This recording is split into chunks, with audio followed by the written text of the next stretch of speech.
So it looks like the next Warhammer 40k release week is here. There's Kill Team Blood and Zeal for the Ecclesiarchy and some elevated Khorne cultists, Tankbustas and Ratlings, and a whole bunch of other Warhammer 40k news from over the week, the announcement of the Space Marine 3 game, a Fallen Blood Angels miniature, box sets going out of stock, and possibly some teasers of what's to come. Time for a roundup of 40k news.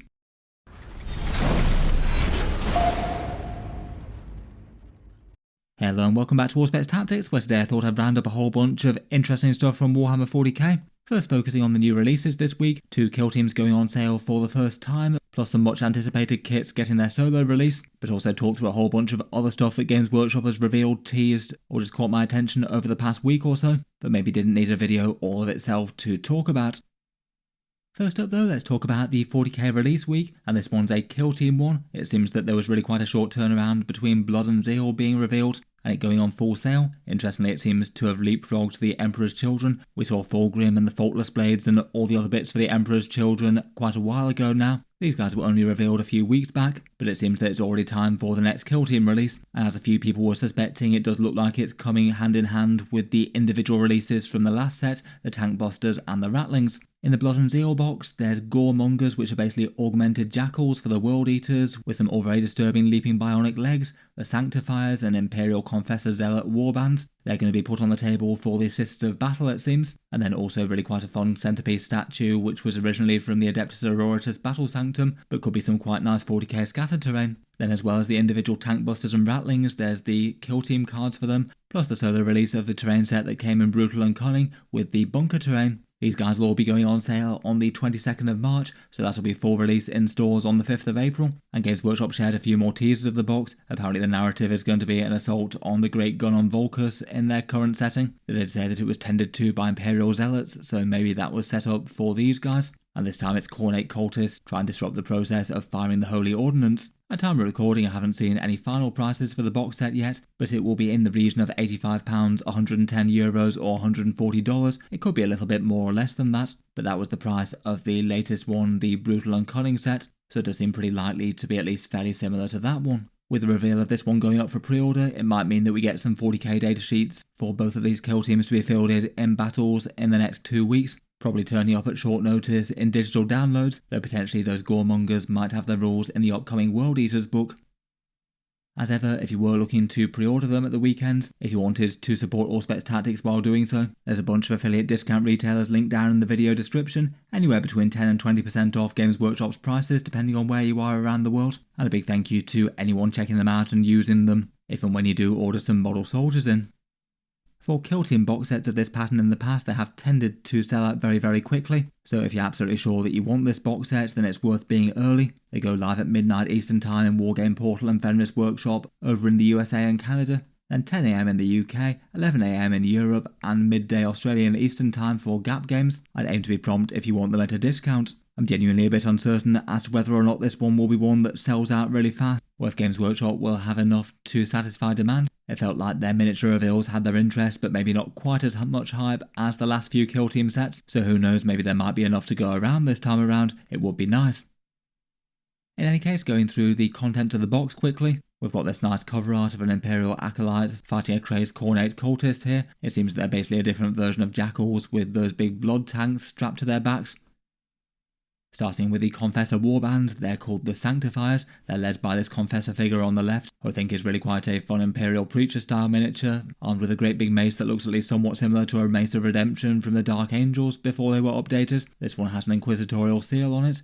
There's a creepy cherub with a shock prod. That was one of the things that we saw in Rumour Engines. There's a Conflagrationist with a pair of hand flamers. Then we've got a bunch more special operatives. There's a creepy looking Miraculist with some scripture impaled in the hands there. One's got a Zealot's Vindictor, and there's a couple of relic banner bearers. Then we've got the power blades of a Death Cult assassin, kind of cool to get one of those in plastic. A Drill Abbot who also has another Rumour Engine, and then a couple of missionaries with a Plasma and Flamer. I think they're really quite cool miniatures, particularly in the paint job that they've given them here. Here's a shot of them all together. I think they've done a pretty good job of realising a whole bunch of Ecclesiarchy zealots in an all very Imperial faith themed warband. Apparently the lore of these guys is a supporting force for the Ecclesiarchy that accompany military formations and religious pilgrimages and things, being very happy to get stuck in to protect the faithful. It seems likely that the unit's going to be for the Adeptus Sororitas. I don't think that Games Workshop have confirmed at this stage. I might have missed something, but feels like the overall faithful theme of them being paired with a sister statue in the same kit. And also there was an article tag that said Adeptus Sororitas on it on the announcement one, and between all that it does seem that it's kind of likely. I guess they are these sort of misfits that could be possible for Imperial agents as well though. Seems that in 40k there'll be a fairly complicated unit of special weapon bearers, lots of flame weapons there. I'd hope they might have some sort of interesting special rules to give them a more distinct battlefield role. Just seems maybe a little bit unlikely they're going to be your mainline damage dealers though. These guys and the Khorne ones will get their individual release after they've come out in the big box. I'd guess probably in the region of around $70, 55 euros or £44 or so. The Kill Team kits do seem to be a bit pricier than you'd hope. Otherwise, the other half of the kit are the Goremongers, and as mentioned these guys are a Khornate kill team, basically boosted Jackal cultists that seem to have replaced their legs with some apparently superior bionic sort of taloned feet, and otherwise having the same sort of styling with the big muscles, blood tanks, and the weird sort of face masks that they have. The reaction to them was maybe a little bit mixed from World Eaters players. Some people really quite like the models, and I think they're nice enough in themselves, but I feel like if World Eaters were going to get a kill team, I think people would have quite enjoyed it being actual Space Marines. There perhaps had been hinted in the last Narrative Crusade book, mentioning kill teams of World Eaters being present in the Natman Gauntlet area, so maybe there was a bit of foreshadowing on Games Workshop's part there. Their lore is apparently that they're a bit more devout and worshipful of Khorne than average Jackal cultists. Apparently some of this lot have borne witness to the Demons of Khorne in open combat and decided to try and emulate them in all things, trying to emulate the might of the Bloodletter in Khorne's zealous killing. A lot of the more mortal human-sized kill teams tend to have 10 models in them, but it looks like this one only has a very Khornate 8. They're led by a Blood Herald who seems to have been trying to make himself look quite like a Bloodletter with the appearance there. They're all looking rather imposing on their backward jointed legs. There's an Impaler with what looks like a grappling harpoon type thing, a Skull Claimer with a great big axe, a Stalker with a couple of chain blades. There's a guy with a couple of pistols, a Blood Taker with a knife, and then a couple of aspirants with some great big two-handed chain glaives. Most kill team kits tend to have a good amount of multi-build options, so it might be that that's the generic loadout for the squad, and they might all be able to take those big chain glaives if they want to. In any case, for these guys, it looks like the World Eaters will be able to field another cultist choice. I guess they might have some sort of scout or infiltrate type rule to differentiate them from the regular Jackals. Potentially they might be a bit faster with those bionic legs, and otherwise will probably just be good against lighter infantry as opposed to really heavy stuff. And like the Jackals, maybe not super tanky per point, and more sort of interference troops for the Space Marines and higher stuff. In any case, hopefully this one might be a little bit less pricey than some of the other kill teams out there, given there's only 8 human-sized miniatures. Lastly for the box set, we have the Imperial Shrine statue as well, really quite a fun one from the Battle Sanctum. Could be a nice bit of scattered terrain, and it sounds like there's some kill team missions revolving around it, either trying to protect it or desecrate it, as your motivations might be. Before we move on to the other kill team releases and Games Workshop's other reveals and teasers, I'll just give a quick shout out to today's video sponsor in Tabletop Stronghold, makers of magnetic carry cases and MDF terrain, all made by Sam based in the USA. Magnetic storage has definitely taken off in a big way in 40k over recent years, the idea being to mount magnets to the bottom of your bases and stack them on magnetic surfaces so you can include really quite a lot of miniatures in a small space and not have them rattling around or damaging each other. Tabletop Stronghold's version of the magnetic carry cases are made of sturdy MDF, very hard to damage, then with steel insert trays on a number of different levels that you can raise or lower as needed. They also have an acrylic sheet on the front, which is quite nice when transporting them, as you can still see them as you're taking them from place to place. Broadly speaking, reviews I've seen on Reddit and elsewhere have generally been very complimentary of the cases themselves. And as well as magnetic carry cases as well, they also have some MDF terrain on offer, which can come at a discount when paired with the mag cases. In any case, feel free to check them out, links down in the video description. There's a code 8025 for 25% off. I'll cycle back to talk through the range a little bit more at the end of the video.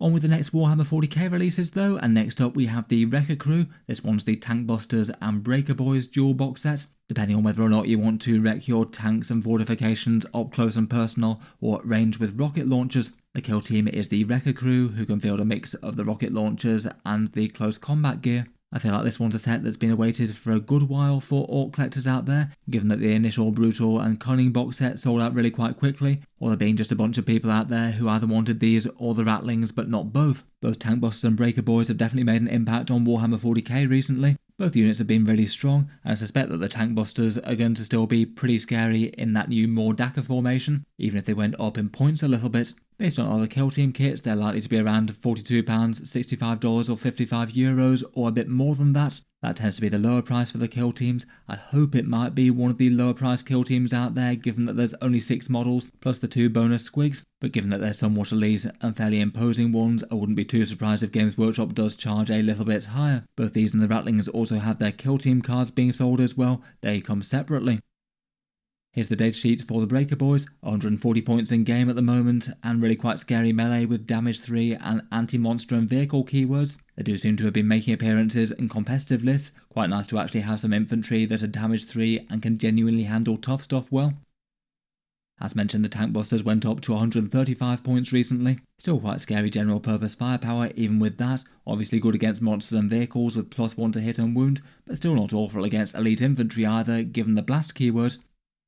Otherwise, we've got the Ratlings as well. They're a squad of 10 that can have some alternative builds for the kill team specialists. In 40k, most of the squad takes sniper rifles. If you upgrade to the 10-man squad, then one can take the tank stopper rifle, and there's a few of the other bits of fun gear as well, including the battle much that can give you lethal hits for a turn. For competitive lists, they're maybe being a little bit on the niche side as guard units go. Maybe paying a bit of a premium if you want an infiltrate unit where the guard don't have too many options for that. Again, I guess prices will probably be around about that £42 or $65 mark. Hopefully not too exorbitant, given that the miniatures are really quite small ones in themselves. But again, for shiny new plastic models, there's a pretty good chance that Games Workshop could charge on the more upper end of their kill team spectrum, even if the models are pretty small. Again, I'm sure a fair amount of guard collectors will be looking forward to picking up some of these guys. I feel like they're perhaps a tiny bit more niche appeal compared with some out there. Fun space hobbits with sniper rifles definitely have their appeal, but maybe not being the kind of vibe that every single guard regiment is going for.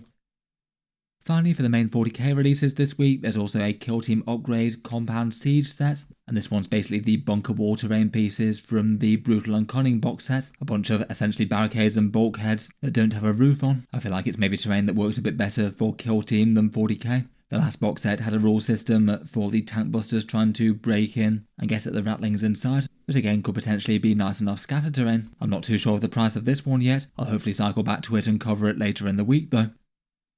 Otherwise, getting beyond the mainline Warhammer 40k releases for this week, let's talk about a bunch of the other reveals that Games Workshop has, and certainly one of the first and foremost being that Space Marine 3 has been announced. Seems that Games Workshop have very rapidly greenlit the sequel to the big game that came out last year. No real small surprise there, given just how much impact that one had, seriously driving a whole load of people to check out the hobby. I think all the 40k YouTubers got a massive amount more views when so many people were checking out the universe for the first time. They didn't really give too many details as to this one besides giving this one teaser shot of Mr. Titus. They said that the setting and factions are tightly under wraps. Probably the biggest single question is what kind of antagonist you'll be fighting against in this next one. And maybe saying some slightly generic things such as immersive campaign, multiplayer mode, and innovations that will redefine the standards of third-person action games. Though to be honest, I'm sure a lot of people would be very happy if it's more of the same in a different setting with a new and interesting story. It was kind of notable that Tyranids were the primary antagonist for both Space Marine 2 and the 10th edition of the game. I wonder if they might be trying to get production through and tie this in with 11th. I don't know exactly what their timescale might be. People have been speculating that the antagonist faction might be Orcs unless they manage to surprise us with something. I guess they were in the original Space Marine game, so that would be redoing them to some extent. I don't know if that makes it more or less likely. I guess the original game was a long time ago, but maybe makes it more likely they might go for a different antagonist perhaps. In any case, Games Workshop said it's likely years away from release, and they're not stopping with content coming for Space Marine 2 in the meantime, talking about recent releases and an upcoming Horde mode system in the article. For a model reveal on Necromunda on Monday, it seems that we have no less than a Fallen Blood Angel Space Marine. This guy's apparently called Vandoth the Fallen, an upcoming resin miniature for Necromunda, and basically is a guy operating as a bounty hunter, but also to feed his own dark desires, apparently some of his victims winding up drained of blood. The character's not really outwardly stated to be a Space Marine, but the model and his lore sort of not so subtly suggest that really. He's got the black carapace ports on his flesh, where his body would bond with the power armor. It looks like he's got remnants of his red power armor left. He's got some vials with blood in them, and maybe the most giveaway of all of them, he's got a knife where they painted a blood drop and the Legion number 9 on there. He also seems to have some fangs going on as well. Kind of interesting to see a Space Marine gone rogue like this. I guess it does make sense that there'd be a bit more chance of a Blood Angel having fallen this way more so than others, perhaps unable to quell his red thirst. Overall, quite a fun idea. The model itself will probably be quite an expensive one given its Forge World resin.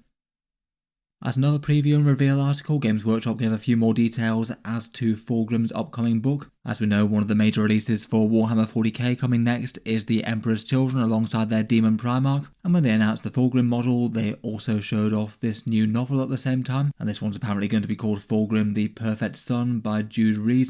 Maybe feeling a little bit similar to the whole Lion Son of the Forest one, with a contemporary novel about the lion coming out at the same time as the miniature does. Aside from lore from the Emperor's Children Codex, not really too much has been seen or heard of Fulgrim in the 40k lore in general for quite some time. It'll be interesting to have a bit more of an in-depth look as to how he operates. And apparently the core of the book is going to revolve around him laying down a challenge for his sons, taking an Imperial fortress and laying low the Black Templar who protects it. Though it sounds like Fulgrim might well be pitting a bunch of his sons against each other, as apparently the warbands are going to be assailed of both guns of friends and foe. In any case, it will certainly be interesting to find out how Fulgrim's character has been developed in the more current setting. It's just not really something that's been explored before.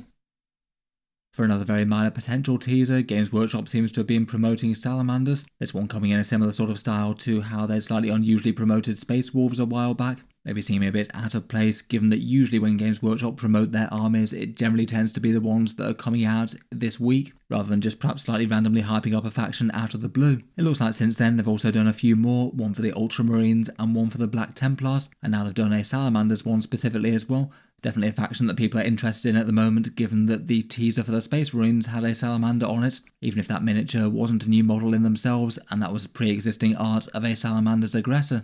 I guess it'll be interesting to find out whether or not these teasers actually are all foreshadowing new releases. I guess we know that both Space Wolves and Black Templars will get something in 10th edition, given that both of them haven't had their codexes yet, and given that there's something for Space Marines sometime on the horizon, it's definitely not impossible we could get releases for the Ultramarines and Salamanders. If we do start to see those coming through, then I guess any future teasers like this might be a bit more obvious that they're foreshadowing releases for factions. I'm still pretty interested to see what that Space Marine release is going to be, whether it's going to be some sort of supplemental content for their chapters, a big box like say Shadow Spear or Strike Force Agastus, or a more wide Space Marine release wave. Moving on, another thing that I saw commented on quite a bit was the slight oddness with the Chaos Demons recently. It still seems like it's uncertain times for the faction. Games Workshop updated the Demon Index and gave a bunch of units new profiles, likely a bunch of which are going to fit in with the new codexes coming for the Deity Legions in the not too distant future, particularly given that the Slaanesh ones more or less matched the ones in Codex Emperor's Children. In the announcement article for the new index though, they said that note that a handful of datasheets have been removed from the index and moved to Legends as the models are no longer in production. And people were certainly questioning that, seeing as it doesn't really appear to be true. Karanak and the Seeker Chariots, they were the only models that were removed this time around at least, and it looks like both of those are still on full sale. They've both got rules for Age of Sigmar as well as 40k, and neither of them have been marked as sold out online. I'd guess that sentence was in reference to the other Finecast datasheets that are no longer on sale, things like Epidemius, the Blue Scribes, the Transweaver, the Khorne Juggernaut Herald, and perhaps the Spoilpot Scrivener, given that he is not available individually anymore. I believe he's just in a Battle Force box. It does perhaps mean though that we haven't really seen the final version of the Demon Index yet, and this is a bit of an interim one. I'd just be very surprised if those models that they mentioned actually remain with non-Legends rules, given that they've been off sale for quite some time now. And it also seems to be nearly guaranteed that they're going to update the Demonic Pacts rule once the Deity Codexes are out, so you don't basically have two different ways to ally, say, Demonette datasheets into the Emperor's Children Codex. My guess is the only way they'll be able to ally things is with their actual focal allied detachment. I guess we'll find out that in time though. Hopefully the only things that get cut are those Finecast datasheets, and this isn't just the start of some sort of more major cutback of more fantasy-themed demon models that aren't quite such a clear fit for 40k. It definitely feels like there's more potential for future changes for the demons though, never mind whatever might happen in 11th edition for an army that Games Workshop doesn't seem to think warrants a codex anymore.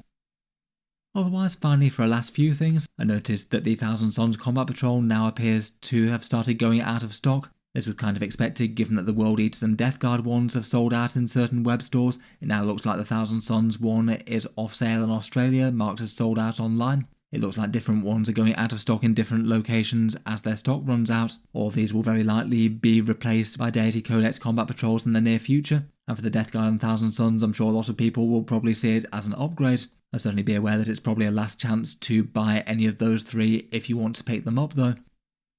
For a mini model reveal on Thursday, Games Workshop showed off the Questor Megara and the Styrix for Legions Imperialis, basically Mechanicum Knights made small scale. These ones having the funky lightning cannon and big Volkite weapon. For big scale 40k purposes, this one mainly made me wonder when and if they'll wind up updating them to plastic. So far we've had 3 of the Cerastus Forge World Knights converted to plastic. It seems quite likely that the rest will gradually follow. Maybe the Acastus ones might be a bit big for a plastic kit. We've already seen releases for Legions Imperialis that predated their full-scale counterparts, like that Aethon Heavy Sentinel. Will be really cool to get these in plastic, though it would be very nice if they do so to actually put them into the Knight Codex, so we don't have to worry about Games Workshop randomly sending them to Legends like they did for the Space Marine Legends of the Horus Heresy. Finally, for a last minor preview, it looks like we had a rope bridge on the Rumour engine. Nothing really to give it away too much exactly what this one's for. I'd guess some sort of terrain set, probably aimed at their more fantasy settings as opposed to 40k. Let me know if you have any other guesses about this one down in the comments though. Finally, looking to the future, here are a few of the next things for Warhammer 40k. As mentioned, I strongly suspect that we'll get some digital data sheets for the new units from Kill Team Blood and Zeal sometime over the next week or two. Will be fun to see what the Zealots and the Goremongers can do in game. The next big 40k release wave will likely be the full Emperor's Children one. Lots of people looking forward to getting their hands on Fulgrim and Lucius the Eternal and friends, and that'll be when Emperor's Children army lists can hit tournaments. Then after that it's the Deity Legion codexes with World Eaters, Thousand Suns and Death Guard. It's possible that Games Workshop might reveal some models for them on the Adepticon preview, which should be coming at least fairly shortly, potentially on the 26th of March. Then after that, Games Workshop's teasers were for Black Templars, Grey Knights, the Night Armies and something Space Marines for somewhere around about summertime. And now that we've had the March balance update, the next more major one will happen in summer. That will likely coincide with a new cards and mission pack and be 40k's third and last season of 10th edition. Plenty more games to play with Pariah Nexus before that comes out though. In any case, let me know your thoughts as to the new models coming out and all the other news and teasers down in the comments below. Look forward to hearing your insights as always, and I'll hopefully cycle back to talk prices and the new rules for the Blood and Zeal miniatures sometime later in the week. Finally though, for those interested, I'll just cycle back to the video sponsor and Tabletop Stronghold. As mentioned earlier, makers of magnetic carry cases to get your miniatures from A to B in safety. For their mag cases, they're basically the same sort of size in terms of the trays that go in them, with some steel trays to hold miniatures. As you can see, they hold up 98 infantry models or around 30 odd Terminators, quite a lot to be crammed into one space if you need to maximise it. And then the mag cases themselves are a few different heights. The mini one is the more skirmish one with a couple of layers, as mentioned around about £72 or $75 with the 8025 code. Even the skirmish one can fit in a fair amount of stuff with that Sakaran and Spartan tank, as you can see. The regular mag case is a lot taller. This one's fitting a Chaos Knight on the bottom story there. They each come with magnets to mount to the model bases, and I'll leave the dimensions for them on the screen. The really big one is the Mag Case XL. This one's basically 2 of the previous attached together, and there's different options depending on how many of the steel trays that you want. They can save a bit of money if you don't want quite so many of them. I feel like this one would be able to take the majority of armies that you might want to take to one place. Finally, as mentioned earlier, they also do have a competitive terrain set as well, made of MDF. Individually, it's just north of £100 or around $120. They have 8 large ruins, 6 medium ones, and some small corner extensions designed to work well for Pariah Nexus missions. And if you were in the market for both, there's a small discount on getting both these and a mag case. In any case though, thanks to them for sponsoring the video, and I'll leave them links down in the video description if you want to check them out. In any case, I'll leave that there for now though. Let me know your thoughts down in the comments. Feel free to subscribe to Auspex Tactics if you'd like to see more like this, and if you'd like to support the channel, then there's the Patreon page linked in the video description, and those affiliate discount links as mentioned earlier if you were looking to pick up some fancy new kill teams or anything else 40k related. A massive thank you to all of you watching though, and I'll hope to see you again very soon for more videos.